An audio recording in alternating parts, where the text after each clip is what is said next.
Charity नुआ तहसिल हवापाई जोटा बहुत बड़ बड़ तहसिल थिला एवं बड़ तहसिल थिबा फल राजस्व सेवा पाइबा आसुवा हिताधिकारी मान संख्या बेसी होता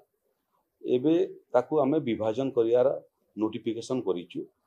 से क्रम भुवनेश्वर तहसिल कटक तहसिल एवं सम्बलपुर तहसिल जो तहसिल रे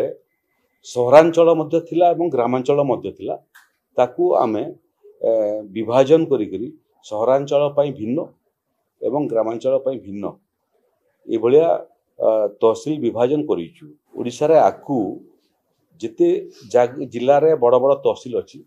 ताकू विभाजित करी छोट छोट तहसिल करेबा प्रत्येक दुईटा पंचायत पे गुटे आरआई सर्किल करेबा एवं लक्ष्य अछि जे आगामी दिन रे सबु पंचायत गुटे गुटे आरआई सर्किल रे रूपांतरित हबो।